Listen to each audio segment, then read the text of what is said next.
فأعوذ بالله من الشيطان الرجيم بسم الله الرحمن الرحيم ونزلنا عليك الكتاب تبيانا لكل شيء وهدى ورحمة وبشرى للمسلمين صدق الله العظيم.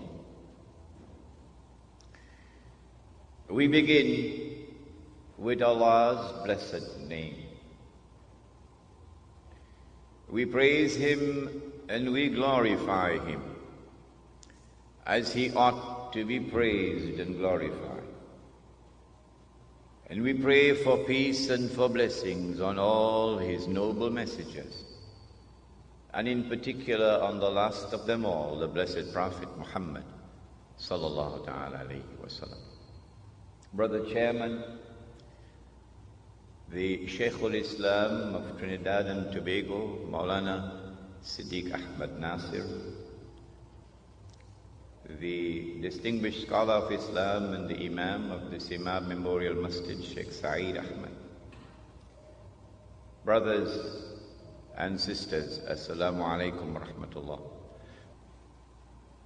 Suratul Nahl of the Quran, Surah number 16, and Allah subhanahu wa ta'ala, the one God, the God of Abraham alayhi salam, He declares, and we sent down the book, that is the Quran, sent it down on thee, O Muhammad sallallahu ta'ala alayhi wa sallam. Sent down this Quran that it might explain all things. And therefore that it might explain the strange world in which we live today.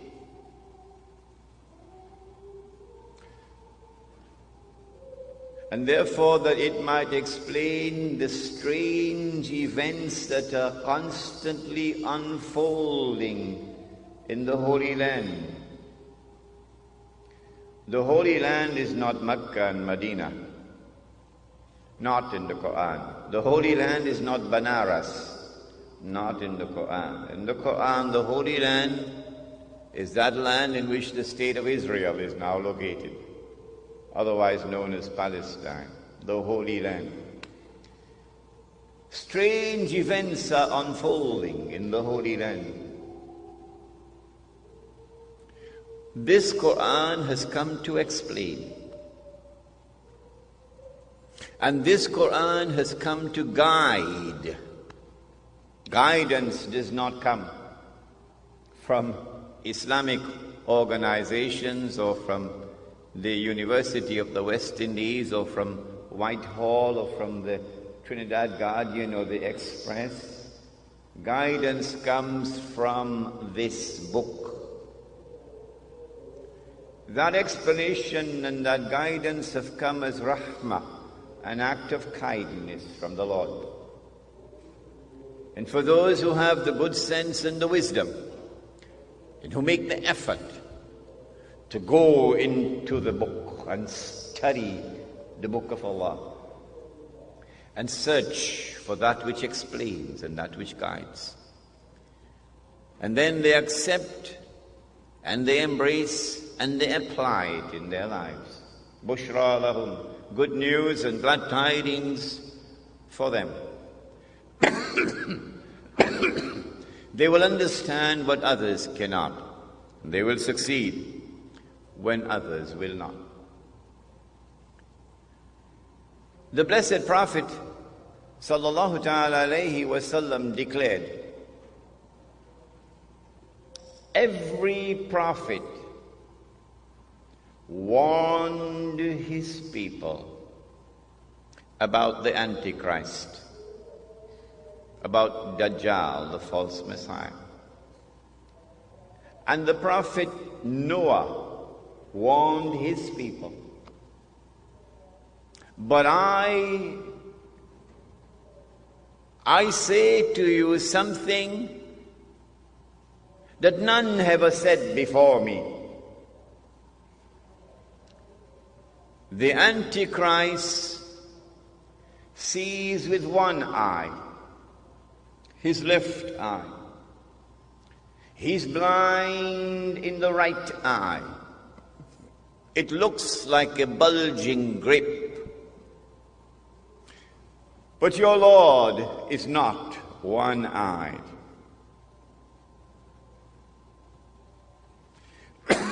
Between his eyes, on his forehead, is written the word kafir, disbeliever. And every mu'min will be able to read it. A mu'min is the one who has accepted the religion, the true religion, but has not only accepted it with the lips, but the truth has entered into the heart. The one who has faith is a mu'min. And so every mu'min will be able to read and recognize disbeliever. Whether that mu'min is literate or illiterate.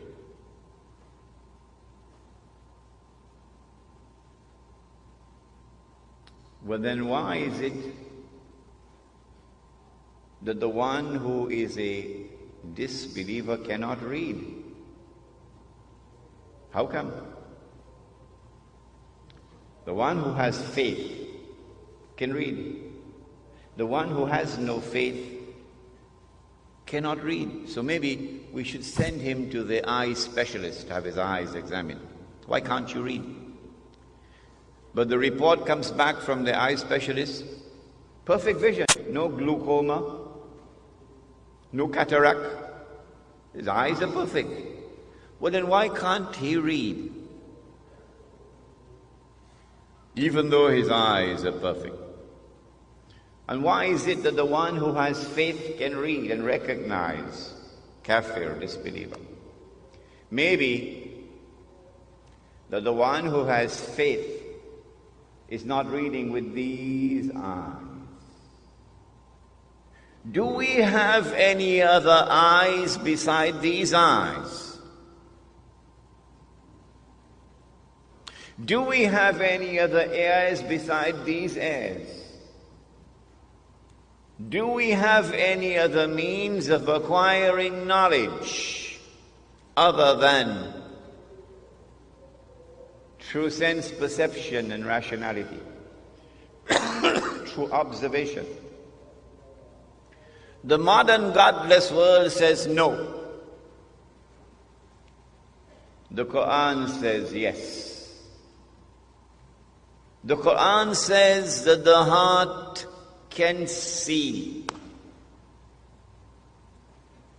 The Quran says that the heart can hear. When faith enters into the heart, then Allah puts nur in the heart, light. And with that light, the heart can see what these eyes cannot see. And so now it is plain and clear that when the one who has faith is seeing, he's seeing with more than these eyes. He's seeing with the heart. And so now it is also plain and clear that when Dajjal sees with the left eye, it symbolizes external vision. And when Dajjal is blind in the right eye, it symbolizes internal blindness.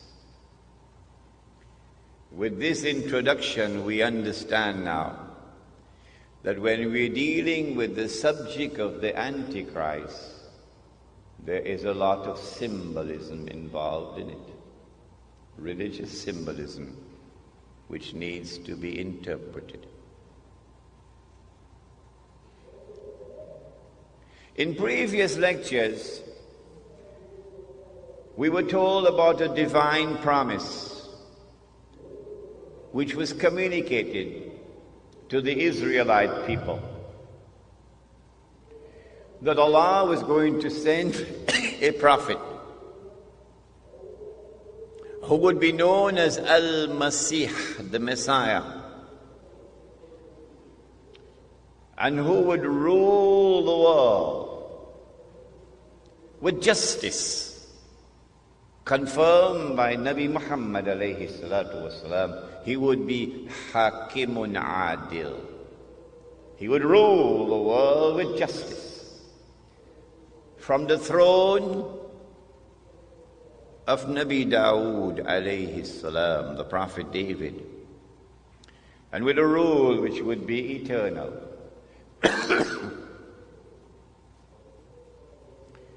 But when that promise was communicated, the Israelites were out there in Babylon, and the Holy Land was occupied. The Israelite people understood that if the Messiah was to fulfill this divine promise, there were certain logical implications which followed. Number one, that he would have to liberate the Holy Land. Number two, that he would have to bring the believers back to the Holy Land to reclaim it as their own. Number three, that he would have to restore the holy state of Israel, founded by David and Solomon, Allah's blessings be upon them. And number four, that this holy state of Israel would have to become once again the ruling state in the world. And then the Messiah could rule the world from the throne of David alayhi salam, with a rule which would be eternal.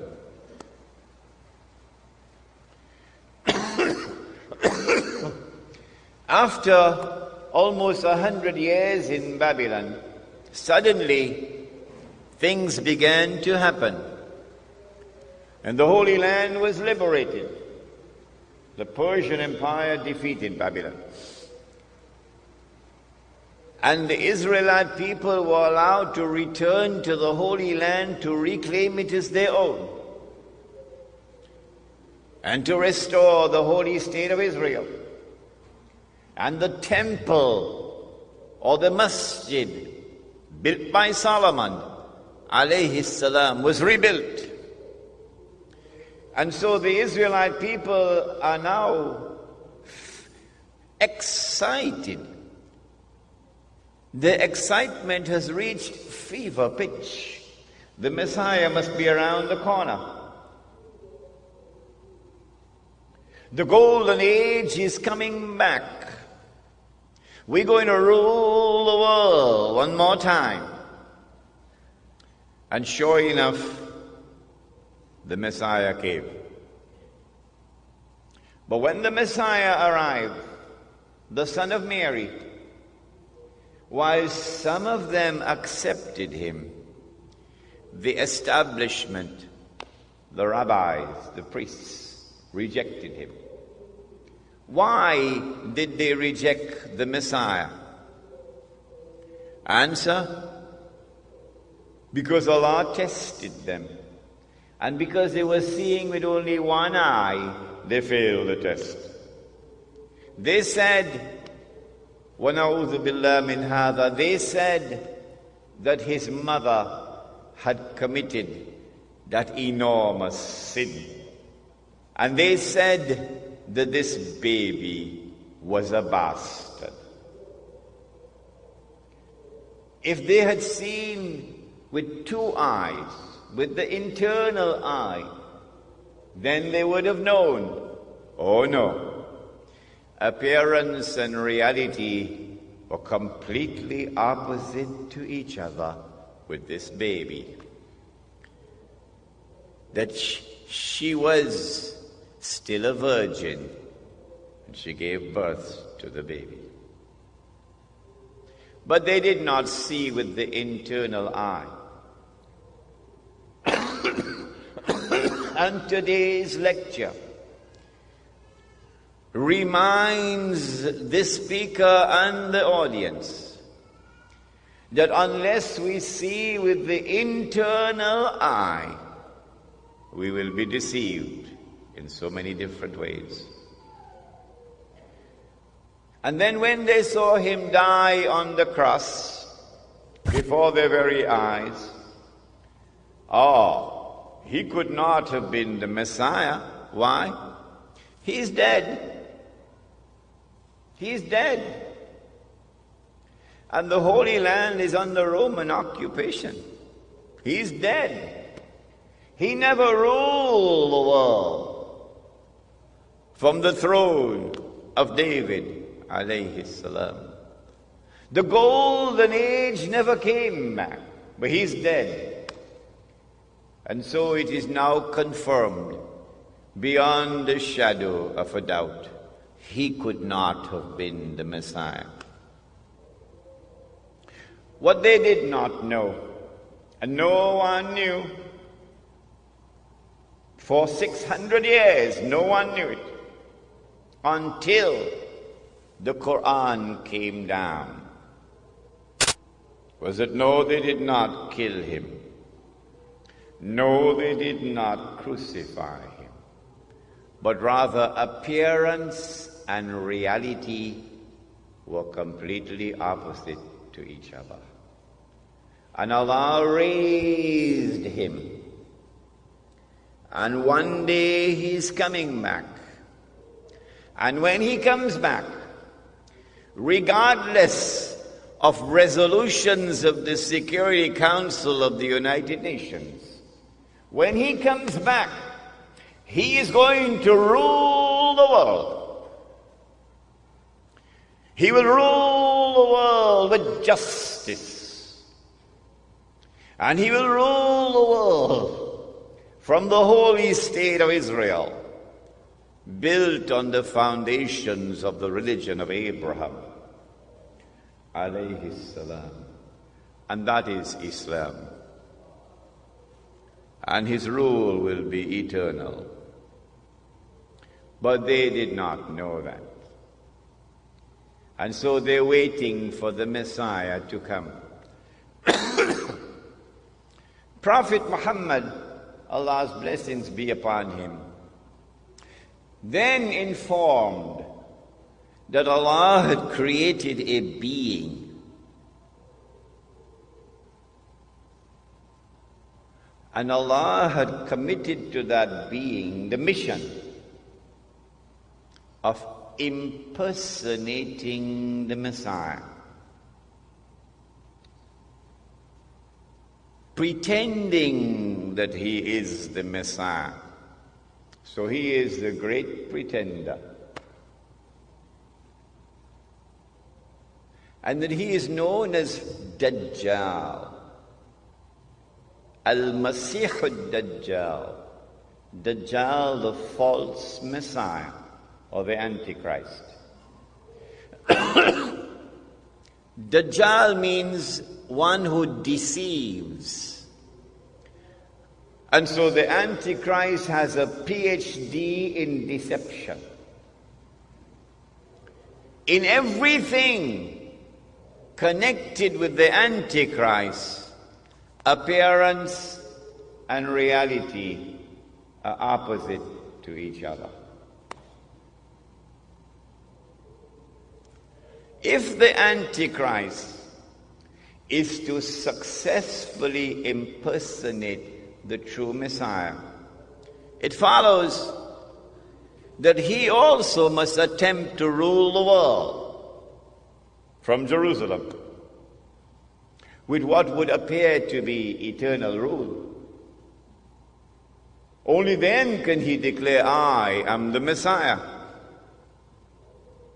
If he is to do that and convince the Jews that he is indeed the Messiah, then it follows logically.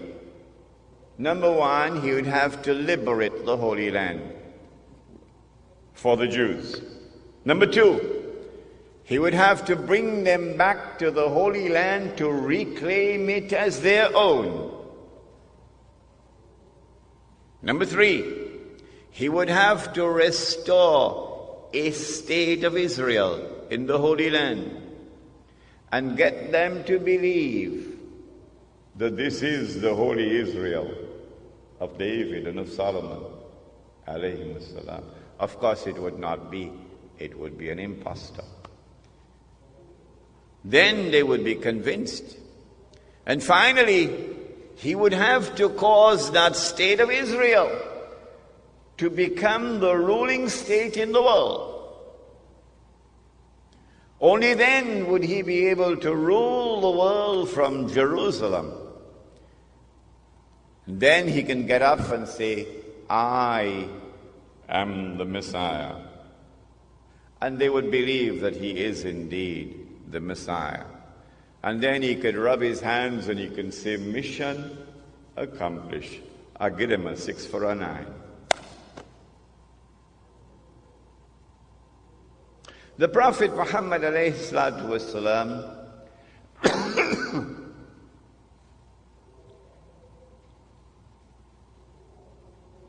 once suspected that a Jewish boy in Medina was the Antichrist. The boy's name was Ibn Sayyad. So he took his companion Umar radiallahu ta'ala with him to go and question the boy. The boy was very disrespectful in his answers. And Umar radiallahu ta'ala anhu was very angry. He said, O Messenger of Allah, give me permission. I cut off his head. The Prophet said, no, Umar, no. If he is the Antichrist, you cannot kill him. And if he is not, then it would be sinful to kill him. May I repeat that so it sinks in? If he is the Antichrist, you cannot kill him. And if he is not the Antichrist, it would be sinful to kill him. Implying that the possibility exists that he can be the Antichrist or Dajjal. But that possibility could only exist if the Antichrist has been released into the world. And so implicit in this event is a message which is being communicated to the world, that the release of Dajjal, the release of the Antichrist into the world took place in the lifetime of Prophet Muhammad alayhi salatu wasalam. If he is released into the world, then where is he? We now come to another intriguing event. It is located in the Sunan in the Sahih of Imam Muslim. A companion of the Prophet alayhi salatu wasalam, he was Christian, he became Muslim. His name is Tamim Dari. He came to the Prophet alayhi salatu wasalam and narrated an event which occurred. The Prophet listened, and then he said to the people, sit down, I have something to say to you. Tamim Dari came to me and told me something about the Antichrist, which confirms what I have been saying to you.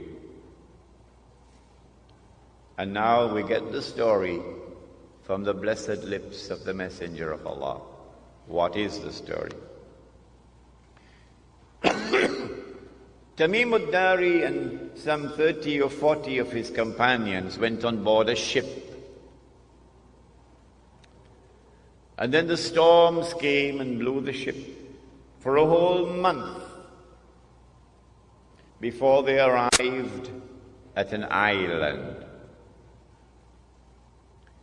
And when they got on shore, they got off the ship and they went on shore, they were confronted by a very hairy creature. Plenty hair. So much hair, you could hardly tell which side is head and which side is tail.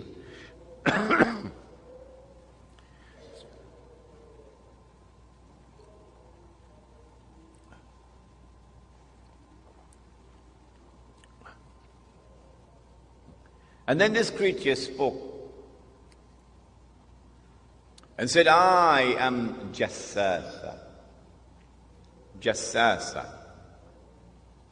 Spy. Surah Al-Hujurat, وَلَا تَجَسَّسُوا. Do not spy. So this is an island with a lot of people who excel in spying. And then Jassasa pointed to a monastery. There's someone waiting to see you there. So they rushed to the monastery. And there they found this young man, powerfully built, with curly hair. But there's no description about his eyes. His hands were chained to his neck. His feet were chained. And this man began to question Tamim ad-Dari and his companions. A number of very interesting questions. Could someone please send a copy of Jerusalem in the Quran for me? A number of very interesting questions. But I don't have time to tell you all of them. And then he said, I am Dajjal. I am the Antichrist. And when I am released, so up to this moment he's not as yet released. And when I am released, thank you, I will enter every town and every city, including Tunapuna.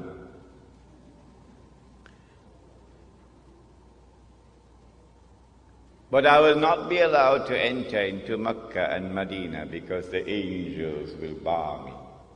And so now we know, up to this moment in time, the Antichrist is not as yet released. But he is on an island, which is about 1 month's journey away from the Arab world by sea. An island which has excellence in spying. And so now we know that when the message came from the Messenger of Allah that Dajjal has been released, we know that it is in this island that he is going to be released. And it is from this island that he will launch his mission to impersonate the Messiah and to eventually rule the world from Jerusalem.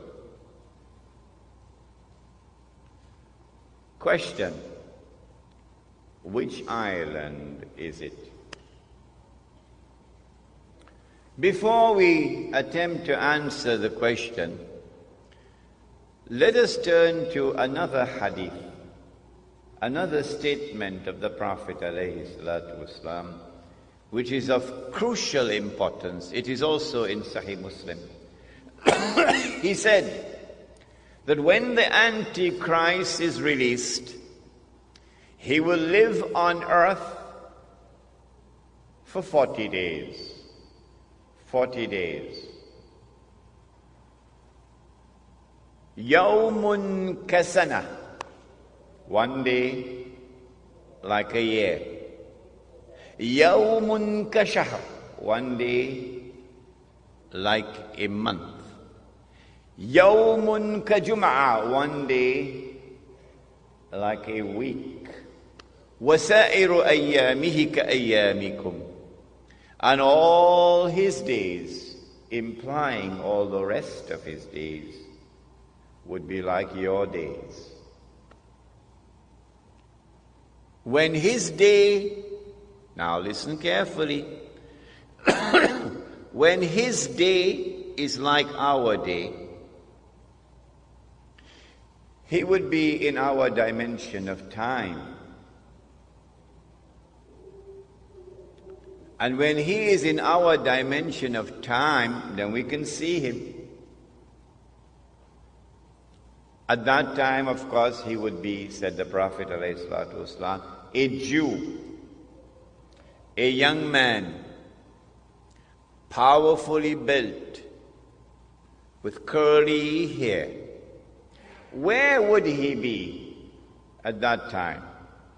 Of course, he would be in Jerusalem, ruling the world from Jerusalem, the way the world is now ruled from Washington. But where would he be when he's released on earth? In a day which would be like a year. And where would he be on earth? In a day which is like a month. And where would he be on earth? In a day which is like a week. Do we have answers for that? Praise be to Allah, who allowed this servant Imran to study international relations, international politics, international economics.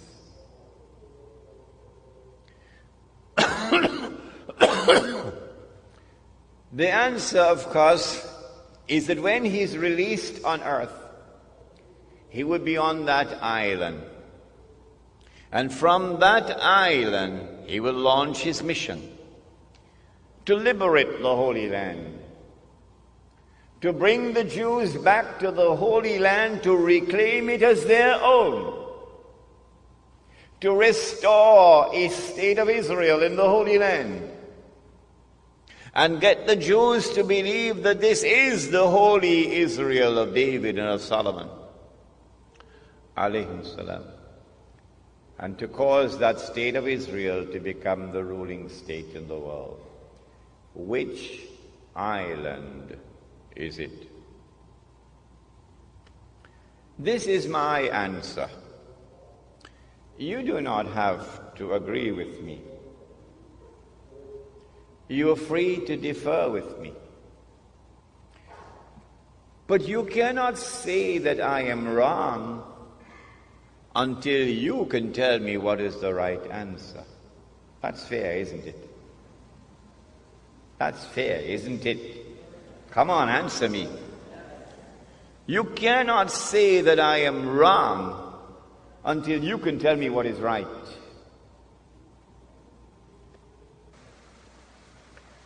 An amazing thing has happened. That nowhere in the world, praise be to Allah, has anyone come forward so far to differ with me and to challenge me. Not one. Until I came to Trinidad in August. And one fellow in Trinidad challenged me. In November of 1917, the British government did something which was incredibly strange and mysterious. A Britain which is now the prince of the secular world. The secular world takes religion out of politics. And Britain is the prince of the secular world. Britain issues a declaration known as the Balfour Declaration in November 1917 that it is the intention of His Majesty's government to work for the establishment of a Jewish national home in the Holy Land. Did you hear that? The only thing stranger than that ever occurred in history was the day that the cow jumped over the moon. Why would a secular state, which leads the world of secular states, declare its intention to work for the establishment of a Jewish national home, meaning a Jewish state, in the Holy Land?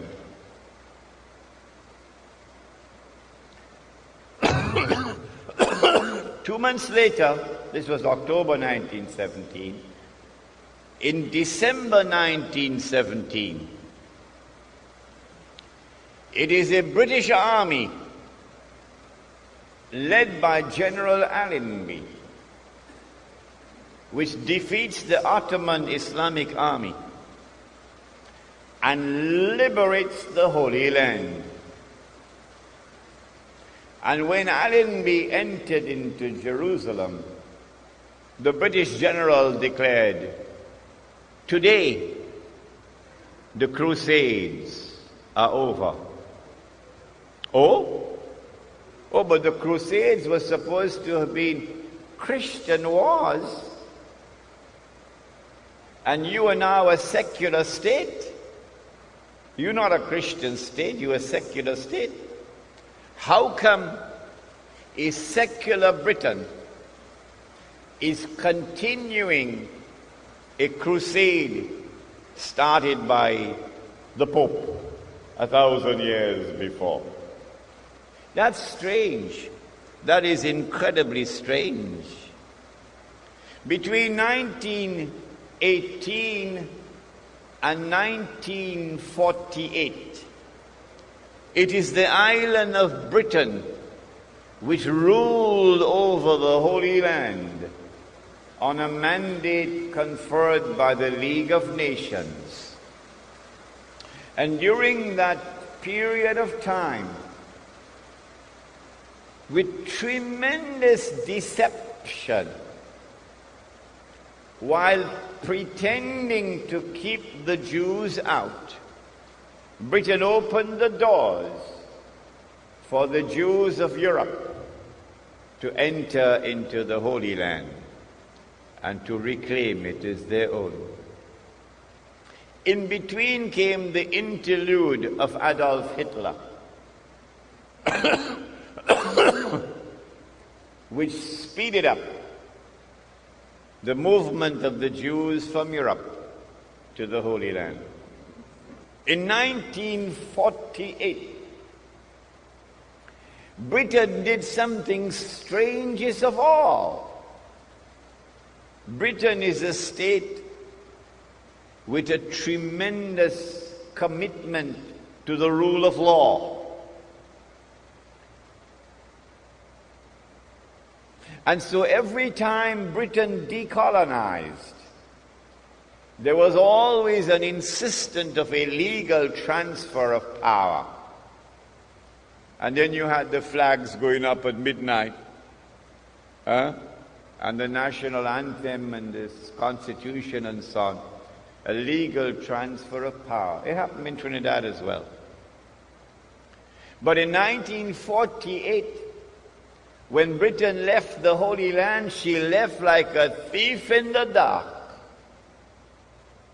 For the first time, for the only time in British history, there was no legal transfer of power from Britain to the successor state. In 1948, Britain acted as a midwife for the baby to be born. The European Jewish state of Israel. And so my answer is that that island of Tamim ud-Dari is Britain.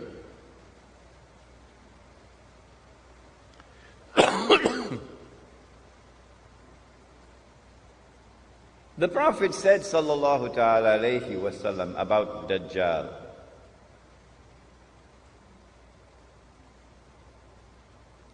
that he would ride on a donkey, and the donkey would travel as fast as the clouds, and the donkey would have his ears stretched out wide.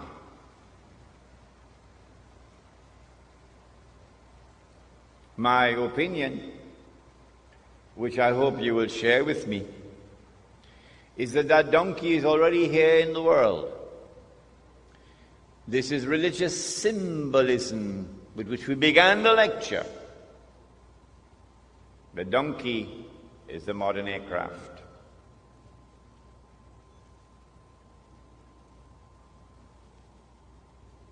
And since the Antichrist brings with him the modern aircraft, the Antichrist commands the skies.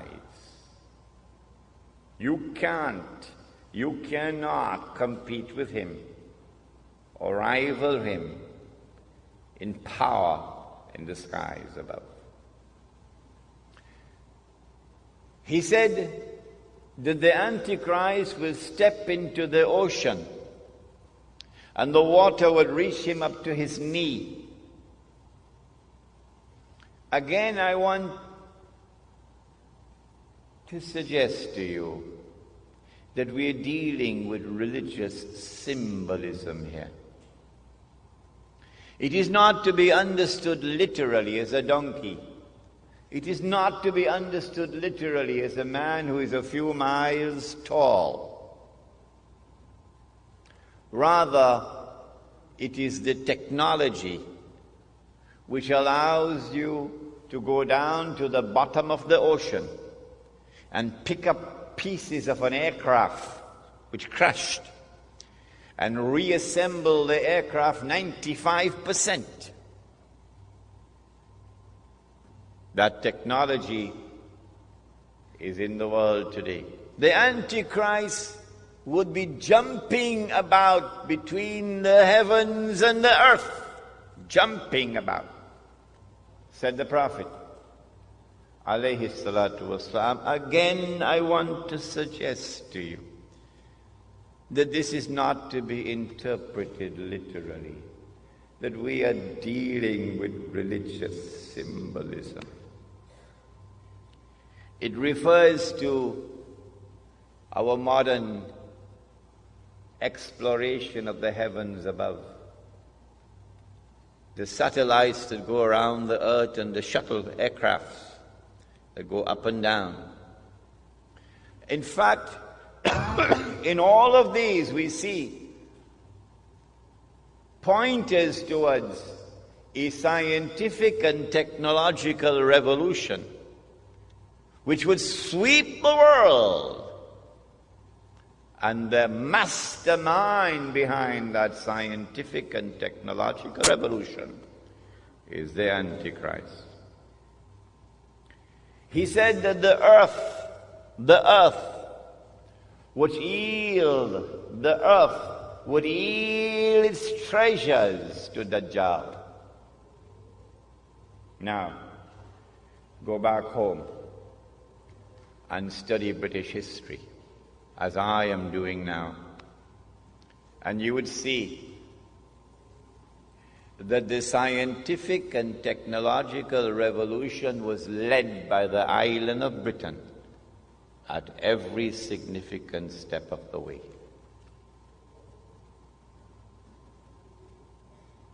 The earth would yield its treasures to Dajjal. Last year, my wife and I visited the city of Kimberley in South Africa. Kimberley is famous for its diamonds, the Kimberley diamonds. Somewhere around the middle of the 19th century, a little African child was playing and discovered a stone that was sparkling. The child took the stone back to his father.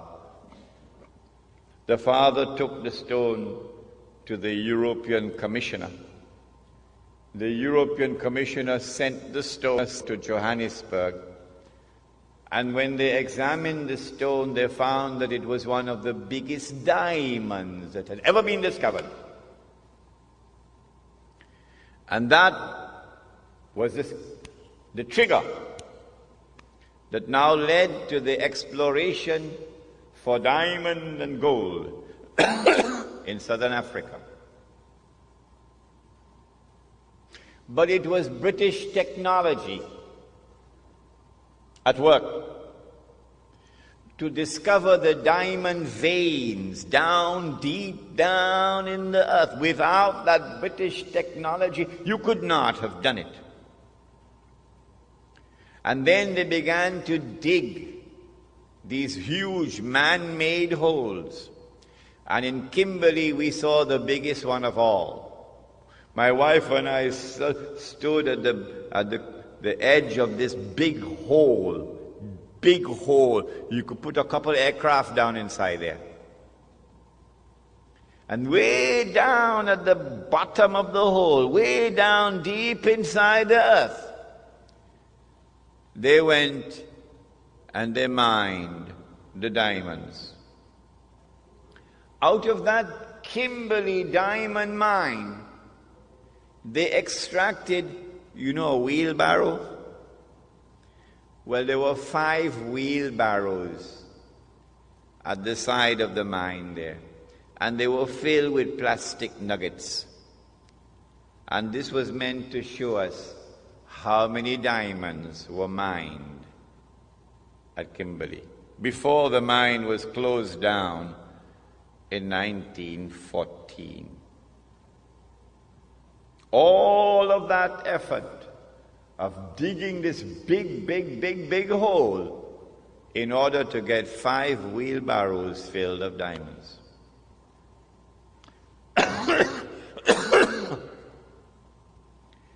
In 1914,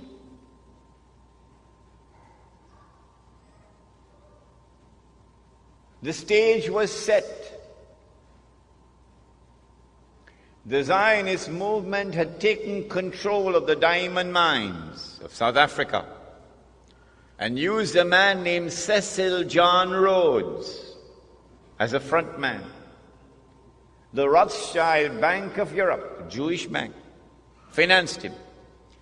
And they were able to harvest all those diamonds and then use the sale of those diamonds to build up a war chest. So by 1914, they could close it down. I want you to recognize that Britain was the leader of the world in the technology which led to all of this. The Prophet said, sallallahu ta'ala alayhi wa sallam, the Dajjal, the age of Dajjal or the Antichrist would also be the age of riba. Riba, one form of riba, is borrowing and lending money on interest. But another form of riba is a transaction based on deception, which yields a profit or a gain to which one is not justly entitled. In other words, what the Americans call a rip-off. Today, the whole world, the economy around the world, is in the grip of riba or usury. But notice that the modern riba economy originated from Britain. It is the Bank of England, which was established at the end of the 17th century. The Bank of England, which began the effort, which spearheaded the effort for the establishment of today's modern riba economy. Not only through lending and borrowing and interest, Britain became the money lender of the world. But more than that, to substitute real money with paper money. It is Britain whose Bank of England at the end of the 17th century who began to issue the first paper currency. And once you begin to issue paper currency, your capacity for establishing a riba economy is now tremendously enhanced. But we have a lecture on this subject coming up, Islam and the International Monetary System. The Prophet said, sallallahu ta'ala alayhi wa sallam, that the last people to come out to Dajjal, or the Antichrist, will be women. The last people to come out to Dajjal or the Antichrist will be women. And a man would have to return to his home and tie down his wife and sister and daughter to protect and preserve them from Dajjal, the Antichrist. Indicating that when Dajjal's mission is close to its climax, something strange is going to sweep the world of women. That they are going to be deceived, utterly deceived. That what would appear to them to be the road to progress, which they will eagerly grasp and embrace, what would appear to them to be a revolution in the world of women, the likes of which mankind never witnessed before, would in fact be Dajjal's deception. I believe you will share with me the view that the prophecy of the blessed Prophet Muhammad alayhi salatu wasalam is today being unfolded in the modern feminist revolution and its so-called struggle for women's liberation. That also is a topic which is coming up in our series of lectures. But do you know that Britain, the island of Britain, initiated and led the feminist revolution? I present all of this information to you to argue the case that the island in the hadith of Tamim ud-Dari is the island of Britain. Now then, I notice that when Dajjal is released in a day which is like a year, and Britain is his headquarters, I notice as a student of international relations, I notice that Britain strangely becomes the ruling state in the world. Come on, you explain to me. How do you explain a little obscure island off the coast of Europe, which never walked on the stage of history? An island that Napoleon contemptuously dismissed as a nation of shopkeepers. How do you explain that that little island establishes its rule over the whole world? Pax Britannia. Britain rules the world. I want to suggest to you tonight that the only man who can explain the emergence of Britain as the ruling state in the world at the time when it emerged is a man named Muhammad. Allah's blessings be upon him. And the explanation is that this is the work of the Antichrist. In 1914, if you would go back and do some research, you will find, as yet, air power has not as yet come. Your armies commanded the land, and your navy commands the sea. And Britain controls the seas of the world. In 1914, Britain commanded every strategic naval port in the whole world. This was not by accident. It is time for us to sit back now and read history once again.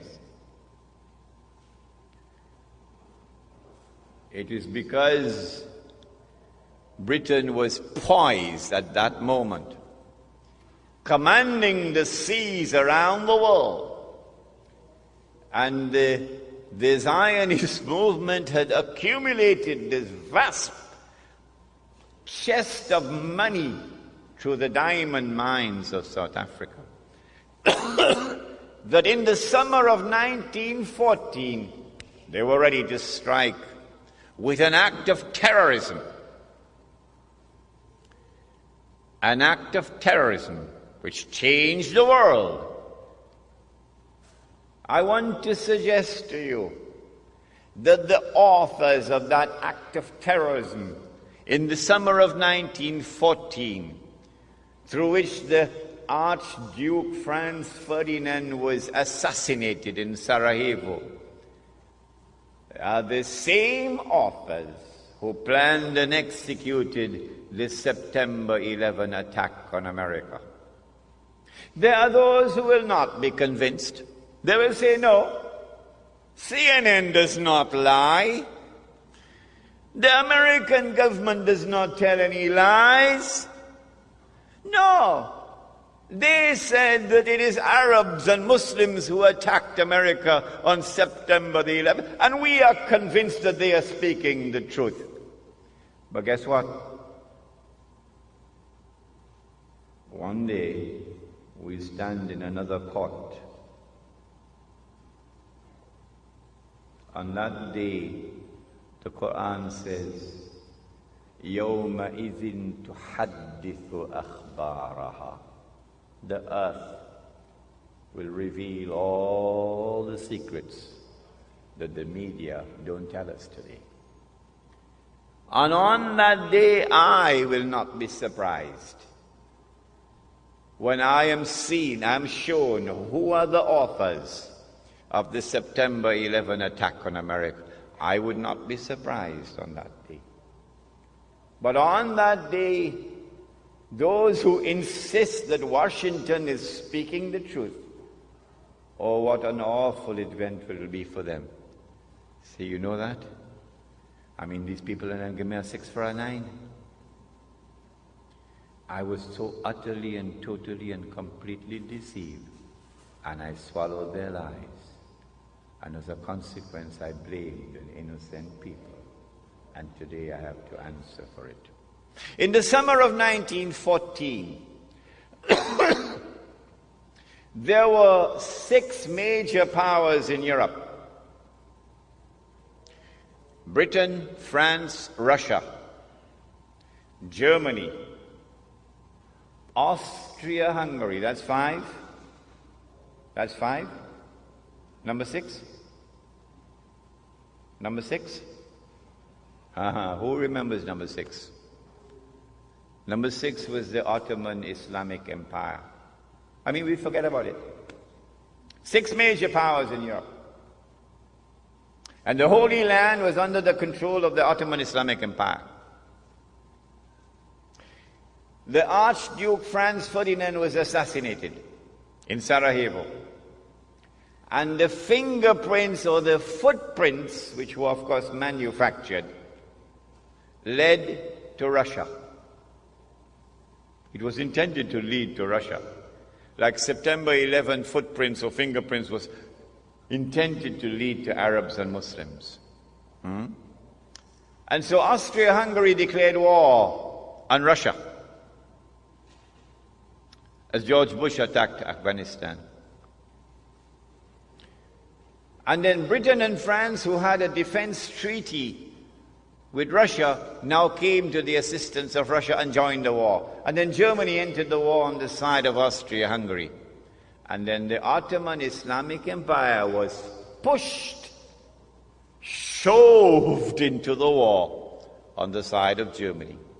And so the stage was set, as the stage is now set today after September the 11th. And the big war took place. But strangely, Britain was losing that war, because Germany unveiled a new weapon of war that had never been used before, the submarine. As Israel is going to unveil a new weapon of war tomorrow that has never been used before. And when Britain was on her knees, facing defeat, Britain, which was the ruling state in the world, is now facing defeat. Then the German Jews went to the British government and said, let's make a deal. If you will promise to give us the Holy Land, we'll bring the United States into the war on your side. Britain said, deal. You will see all of this on the last day. And so the United States entered into the war. And Britain won the war. In the process, the Ottoman Islamic Empire was defeated, was dismembered, and the Holy Land was liberated for the Jews. And so an act of terrorism led to this strategic target being achieved, the liberation of the Holy Land. But now, the United States takes over from Britain as the new ruling state in the world.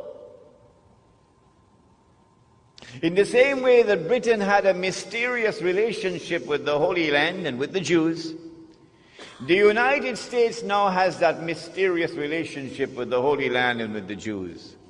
The first country in the world to recognize the state of Israel is the United States of America. Is that by accident? No, not after today's lecture. You'll never think it's by accident. The United States presents presents the baby with everything that the baby needs to grow up to become not only a strong man but a superpower. Massive economic aid, massive military aid, massive transfer of cutting-edge military technology, some from the front door, a lot from the back door. And Israel grows and prospers. But in order to keep this Israel safe while it's growing, You had to create a new organization called the United Nations Organization. You had to create something called the Security Council, whose responsibility is for international peace and security. And you had to give veto power to the United States in the Security Council, so that every time mankind came together to censure that Jewish state, the United States is there to cast a veto to protect the baby. It happened time and again, that the United States is protecting Israel. If there was any doubt that the United States has now taken over as the ruling state in the world, 1956 put an end to that. In 1956, Britain, France, and Israel attacked Egypt, took over the Suez Canal. The American president was Dwight Eisenhower, General Dwight Eisenhower. He ordered Britain and France and Israel to withdraw. And they had to withdraw. And the British government fell. So Anthony Eden had to resign. Very clearly, Britain is no longer the ruling state in the world. The United States has taken over. If you felt that the Soviet Union was on par with the United States, that there are two superpowers, that the United States is not the ruling state in the world, then the Cuban Missile Crisis of 1962, I think, put an end to that. Remember? Sparrow sang the Calypso, I said, turn them ships in the opposite direction. You were born at that time? Huh? Kennedy is the man for them. The Cuban Missile Crisis. And the Soviet Union had to back down when the United States imposed unilaterally a quarantine around the island of Cuba. And so the United States is the new ruling state in the world. And the United States has a mysterious relationship with the state of Israel. Can anyone explain that?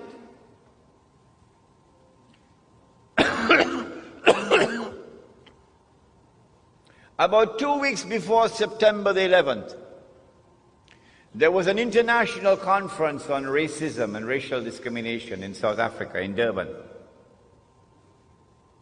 The whole world came together, combined, to pass a resolution censuring Israel in that World Conference in Durban. Israel walked out of that conference. Guess who walked out with Israel? Colin Powell, the Jamaican. Yeah, who is supposed to be representing the black people of the United States of America. The black people of the United States of America invested heavily in that conference. For years they worked for it.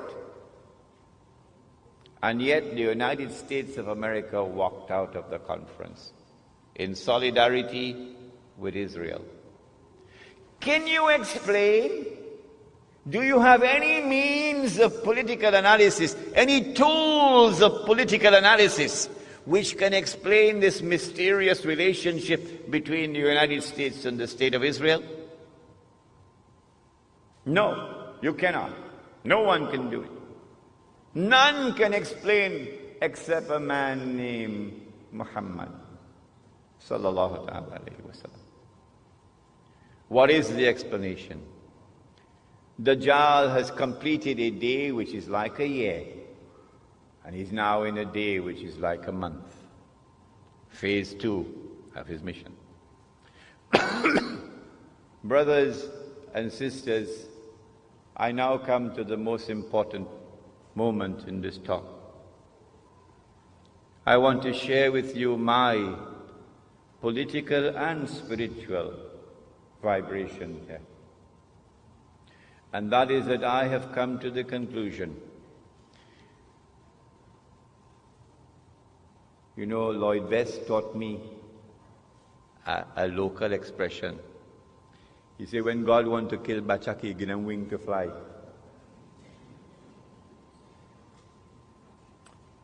And there is a similar statement like that in the Quran, that Allah gives them staircases of silver and roofs of silver.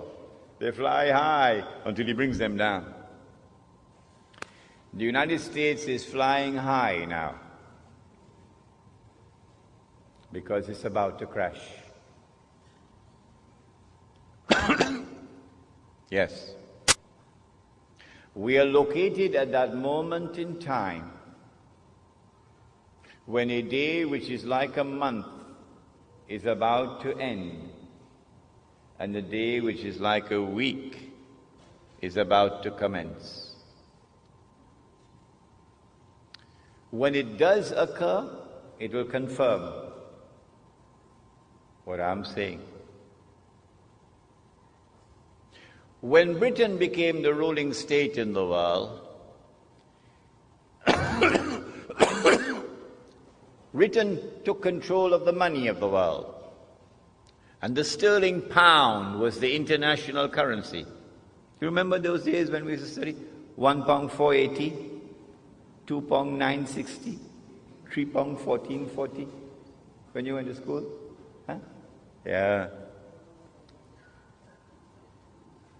And then when the United States took over from Britain as the ruling state in the world, the United States could not be the ruling state in the world without taking control of the money of the world. And so the US dollar replaced the sterling pound as the international currency. This took place at the Bretton Woods Conference, the Bretton Woods Accord in upstate New York. And I'm saying to you, if you look at the world of money, you would see the writing is on the wall. The Bretton Woods Accord is collapsing. It has already collapsed. And a new international monetary system is around the corner, in which the US dollar will disappear. And when the US dollar crashes, the American economy will crash with it. Flying high, the Dow Jones flying high. I want to suggest to you that the September 11 attack on America bears an uncanny similarity to the terrorist attack of September of the summer of 1914. And that the events which are now unfolding in the world, the attack on Afghanistan, the attack on Iraq, the new American imperium that is taking over the world, are all meant to serve one mission: to pave the way for the state of Israel to wage a big war. And as a consequence of that big war that Israel is going to wage, the territory of the state of Israel is going to dramatically expand to encompass the biblical frontiers of Israel, of the Holy Land. Bible says, from the river of Egypt to the river Euphrates. That's not true. The Quran proves that that is false. The Holy Land does not exist. From the river of Egypt to the river Euphrates, that is false. But it's there in the Bible. They put it in. And so Israel has to wage a big war which will dramatically expand the territory of the state so that Israel will control the Suez Canal tomorrow. And Israel will control the oil of the Gulf tomorrow. And there will be a concomitant attack on the US dollar. And the US dollar collapses, and when it collapses, it will bring down the whole world of paper money with it. This is our lecture on Islam and the international monetary system. When Israel wages that big war, I expect that Israel will unleash weapons of warfare we've never seen before.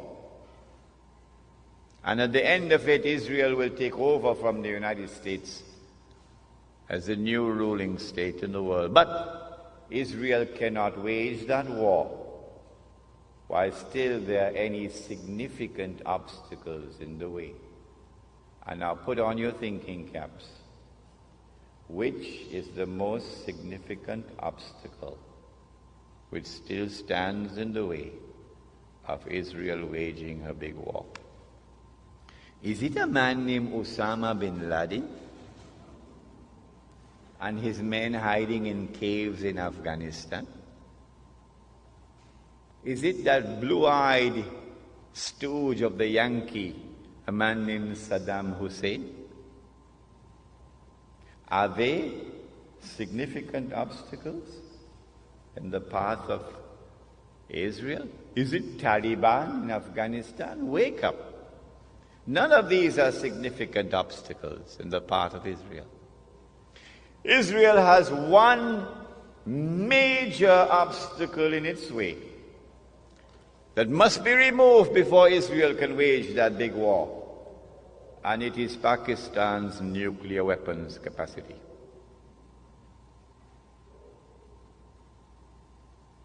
And coupled with that is Iran's missile capacity. And so all the hullabaloo we're going through now, all the maneuverings on the chessboard of the world, are all intended to culminate with the destruction of Pakistan's nuclear capacity. That is around the corner. That's about to take place. Pervez Musharraf, of course, is playing a very significant role in it. I expect that Israel will be able to wage a big war probably within the next 5 to 10 years. But Allah knows best. When Israel wages that big war and replaces the United States as the ruling state in the world, the first ruling state was Britain. The second ruling state was the United States. The third and the last would be this imposter, the state of Israel. I am suggesting to you that Dajjal, or the Antichrist, would now have completed stage 2, a day which is like a month, and would be commencing stage 3, a day which is like a week, meaning a much shorter period of time. It is at this time that terrorism reaches its climax. They not only attacked Sheikh Ahmad Yassin in an act of state terrorism that Washington did not see. They have now attacked and killed Abdulaziz Rantisi, and they have declared that they're going to continue killing all those who dare to lift their hands against the state of Israel.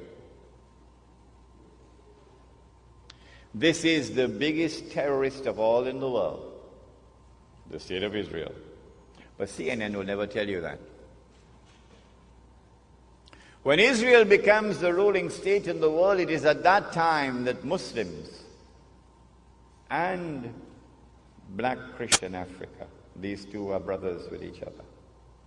Black Christian Africa, Black Christian Africa opened their arms to Muslims when we were being persecuted, when war on Islam was being waged in the lifetime of Nabi Muhammad alayhi salatu wasalam. And a Christian king, a black Christian king in Africa protected us. I will never send them back to you, he said. And he looked at Islam and he looked at Christianity and he said, that which divides us from you is no more than this line in the sand, the Negus of Abyssinia. So too it was at that time. So too again it is today. The major attacks that Israel will launch will be on Muslims and black Christian Africans. The Prophet said that a man will pass by a grave and would roll on the grave and would say, I wish I were in the grave rather than the dead man, because of biting, relentless oppression. But it will not last forever. The Dajjal, or the Antichrist, would be born. He would grow up. He would become the ruler of the state of Israel. He would rule the world from Jerusalem the way George Bush is ruling from Washington. I expect this within the next 50 years or so, but Allah knows best. It's going to be a horrible 50 years ahead of us. Horrible. And then he will declare, I am the Messiah. And the Jews will accept him as the Messiah. And then he'll rub his hands and say, mission accomplished. It is at that time that the Son of Mary will now come back, not before. Jesus cannot return until the Antichrist has completed his mission. The Christians of this country would do well if they would come to Islam so that Muslims can explain to them the subject of the Antichrist as it has been explained to them today, as never before explained to them. Jesus cannot return until the Antichrist has completed his mission.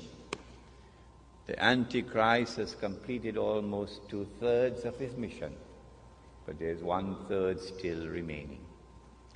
At that time, the Son of Mary comes down, and the true Messiah now kills the false Messiah. And then Allah subhanahu wa ta'ala will destroy Gog and Magog, and that's our next lecture, inshallah. So you've got to come back next month. And then said the Prophet Muhammad alayhi salatu wasalam, just listen to these two hadiths and we'll be finished.